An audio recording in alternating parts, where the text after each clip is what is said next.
Hello दोस्तों, I am Siddharth. We are talking about LOTO system, lockout and tag out. जितना आसान हम लोग समझ रहे हैं कि लॉग आउट टैग आउट आसान होगा, उतना आसान भी नहीं है और उतना क्रिटिकल भी नहीं है. उसको अगर अपन ने क्लियरली और प्रॉपरली अगर उसके बारे में नॉलेज ले लिए तो वो अपने लिए मतलब बहुत सेफ सिस्टम है, एक सेफ कल्चर है अपने सेफ्टी में इम्प्लीमेंट करने के लिए. तो उसी के बारे में हम लोग आज जानेंगे. ठीक है, मैं आपको एक एग्जांपल के तौर में एक बार मैं आपको समझाऊंगा एक सिनारियो बेसिस पे कि लाइक पकड़ लीजिए कि आप किसी के घर पे चले गए. जिस पर्सन के घर पे आप गए हैं उसके घर में लाइट नहीं है. आपको लगा कि हो सकता है कि हो नहीं गई होगी या फिर लाइट गई होगी, आपको नहीं मालूम जो भी है. लेकिन क्या है कि उसी समय अंदर में मेंटेनेंस चल रहा है, उसके यहाँ पे कुछ कर रहा होगा वो, और आपको लगेगा कि नहीं यार मेरे को गर्मी हो रही है, मैं फ़ैन ऑन कर देता हूँ. ऑन नहीं हो रहा है तो मैं स्विच ऑन कर देता हूँ, है ना. तो इस हिसाब से आपने ऑन कर दिया. लेकिन वो क्या हुआ कि पीछे के रूम में इलेक्ट्रिशियन काम कर रहा है ना. जो भी प्रॉब्लम था उनके घर में इलेक्ट्रिकल का, वो काम कर रहा है. तो आपको तो नहीं मालूम था काम चल रहा है, आपने स्विच ऑन कर दिया. इलेक्ट्रिक सप्लाई से वो जो है इलेक्ट्रिशियन जो काम कर रहा था उसको इलेक्ट्रिक शॉक लग गया, है ना. तो उससे क्या होगा, इलेक्ट्रिशियन जो है उसको तो अफेक्ट हुआ ना. क्यों? बिकॉज आपको मालूम नहीं था और उसको भी मालूम नहीं था कोई आने वाला है करके. तो इससे क्या हुआ कि एक मिसकम्युनिकेशन, मिसअंडरस्टैंडिंग हुआ अपने अंदर. तो इसी को जो इम्प्लीमेंटेशन करता है वो है हमारा log out tag out system. ये वर्क प्लेस के अंदर हम लोग जानेंगे कि इसको किस तरीके से इम्प्लीमेंट किया जाता है और हम लोग किस तरीके से इसके ऊपर वर्क करते हैं. तो सबसे पहले अभी जिस भी इक्विपमेंट को या फिर जिस भी प्लांट के अंदर हम लोग जिस इक्विपमेंट पे या फिर जिस मशीनरी पे हम लोग काम करने वाले हैं, फिर मेंटेनेंस करने वाले हैं, उसके लिए पहले तो प्रिपेयर करना पड़ेगा शट डाउन. कि हमको शट डाउन किस लोकेशन से करना है, किस लोकेशन का करना है, किस मशीनरी का करना है, किस इक्विपमेंट का करना है, वो पहले हमको प्रिपेयर करना पड़ेगा. उसके बाद में जिस भी अपन इक्विपमेंट को मेंटेनेंस करने वाले हैं उसका प्रॉपर परमिट सिस्टम से लेना पड़ेगा. और जो लोग उससे रिलेटेड है, हो सकता है कि सुपरवाइज़र उस काम के अंदर इन्वॉल्व है, जो मेंटेनेंस टीम है, इंजीनियर्स है, HODs है, उसके बाद में जो ऑपरेटर्स है जो मशीन ऑपरेट करते हैं, वो लोगों को हमको इन्फॉर्म करना पड़ेगा. बिकॉज हम उनको नहीं मालूम है कि उसके अंदर मेंटेनेंस टीम आई हुई है और मेंटेनेंस काम हो रहा है. शिफ्ट के हिसाब से अगर काम हो रहा है तो उनको नहीं मालूम है कि यहाँ पे काम होने वाला है या फिर कुछ. वो आके डायरेक्टली स्विच ऑन कर दिए. तो इसलिए जो है पहले प्रिपेयर करना है शट डाउन, किस मशीनरी का किस इक्विपमेंट का करना है. उसके बाद हमको नोटिफाई करना है इफ़ेक्टेड लोगों को जो उसमें इन्वॉल्व होने वाले हैं. तो हम लोग दो तरीके से इन्फॉर्म कर सकते हैं. या तो हम एक ऑफिशियली मेल कर सकते हैं कि जो भी लोग मतलब उस एक्टिविटी में इन्वॉल्व होने वाले हैं उनको सबको मेल कर सकते हैं कि इस लोकेशन पे इस इक्विपमेंट का जो है इतने टाइम तक जो है मेंटेनेंस वर्क चलेगा.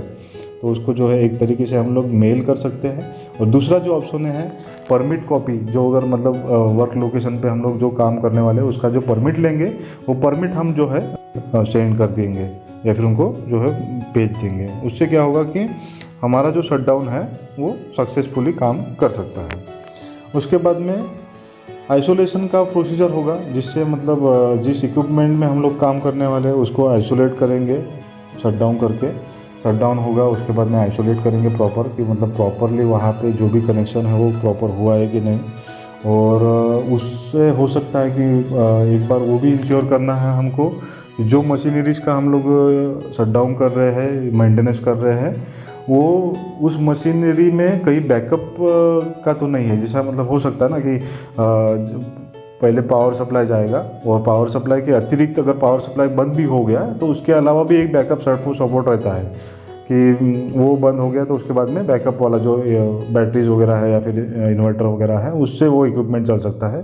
तो उसको भी पहले हम लोग इंश्योर करेंगे कि उसका भी जो है पावर सप्लाई जो है कट ऑफ करना पड़ेगा, आइसोलेट करना पड़ेगा, शट डाउन करना पड़ेगा. तो आपका हो गया इधर मेन सप्लाई भी कट हो गया, उसके बाद बैकअप भी बंद हो गया. उसके बाद आते हैं कि उससे रिलेटेड कोई मशीनरी जो उससे कनेक्शन हो, जो वो चालू होने के बाद में इसको इफ़ेक्ट करता हो, तो उसको भी हमको एक बार जो है इंश्योर करना है कि वो भी हमारा पावर सप्लाई होना कट होना चाहिए, या फिर उसका और इसका जो है कनेक्शन कट ऑफ होना चाहिए, जिससे कि ये जो मशीनरी पे हम लोग काम कर रहे हैं इस मशीनरी को हम सेफ तरीके से काम कर पाए और हमारा जो मेंटेनेंस वर्क है वो हमारा प्रॉपरली हो सके। उसके बाद में हम आते हैं प्लेस द लॉक। अभी इक्विपमेंट आपका शट डाउन हो गया है, आपका इक्विपमेंट आइसोलेशन हो गया है, तो पहले जो है हम लोग उस पर लॉक लगाएंगे। किस पे? हमारा जहाँ से हम लोग में सप्लाई कट ऑफ किए हैं वहाँ पे एक लॉक लगाएंगे और वहाँ पे एक टैग लगा देंगे कि ये जो लोकेशन का जो पैनल है ये हमने इस लोकेशन पे शट डाउन किया हुआ है, इतने टाइम से इतने टाइम तक शट डाउन रहेगा और इसमें जो है उतने तारीख तक उतने डेट तक हमको उसको यूज़ नहीं करना है। ऐसा करके एक लॉक लगा के उसके ऊपर एक टैग लगा देंगे। और उसके बाद में एक बार इक्विपमेंट जो हमारा यूज़ जिसमें हम लोग मेंटेनेंस करने वाले हैं उसमें हो सकता है कि स्टोर्ड एनर्जी रहे, मतलब शट डाउन होने के बाद में, आइसोलेशन होने के बाद में भी हो सकता है कि उसके अंदर कुछ पावर सप्लाई हो, तो वो जो एनर्जी है उसको भी हमको रिलीज़ करना है। तो वो कैसे हम लोग रिलीज़ करेंगे कि वो शट डाउन होने के बाद, आइसोलेशन होने के बाद भी एक बार जो है हमको इंश्योर करके एक बार स्टार्ट करके चेक कर लेना है कि हमारा जो है इक्विपमेंट स्टार्ट तो नहीं हो रहा है, जिससे कि हम लोग मेंटेनेंस के वक्त में उसके मशीन के अंदर काम कर रहे हैं उस टाइम पे अचानक से एक्सीडेंटली स्टार्ट ना हो। तो उसके लिए एक बार, दो बार, तीन बार ऐसे इस तरीके से हम लोग स्टेप बाय स्टेप हमको एक बार जो है उसको स्टार्ट करके चेक कर लेना है। और अगर वो स्टार्ट नहीं हो रहा है इसका मतलब हमको समझ जाना है कि हमारा जो आइसोलेशन है, आइसोलेशन प्रोसीजर जो है, शट डाउन प्रोसीजर है, वो सक्सेसफुली हो गया है। अभी जो है हम सेफली हम लोग जो है उस मशीनरी पे, इक्विपमेंट पे हम सेफली काम कर सकते हैं। तो इस तरीके से जो है हम लोग अपना मशीनरी का कंप्लीट काम करके हमारा जो टाइम ड्यूरेशन है उतने में हमारा जो काम है कंप्लीट हो जाएगा। अगर ऐसा होता है कि हमने जो डाला है 1 तारीख को 9 बजे से 5 बजे का टाइम डाला है, लेकिन हो सकता है कि हमारा 5 बजे से ऊपर भी हमारा काम चले, तो उस टाइम पे जो है परमिट एक्सटेंड करके हमारा जो आइसोलेशन टैग है उसको भी हमको एक्सटेंड करवाना पड़ेगा। और उसका जो की है, इम्पोर्टेंट थिंग कि आइसोलेशन करने के बाद लॉक जो किया हुआ है मैंने, तो उसका जो की है एक ऑथराइज पर्सन के पास ही की होना चाहिए और उस एरिया को हमको बैरिकेड कर देना चाहिए, अनऑथराइज पर्सन को वहाँ पे नहीं आने देना है। और जो भी हम लोग आइसोलेशन किए हैं उसका जो की है वो की जो है एक ऑथराइज पर्सन के पास देना चाहिए, जिसको हमारे सेफ्टी स्टैंडर्ड के बारे में और अपने की रिलेटेड, लॉकआउट टैगआउट सिस्टम के रिलेटेड प्रॉपर जानकारी हो, उसको पूरा प्रोसीजर पता हो सेफ्टी रिलेटेड, उनको जो है हमको हैंड ओवर करना है और वही जो है उसको मेंटेन करेगा और उसी को जो है एक्सटेंड करना है परमिटों को और अपना जो है आइसोलेशन को।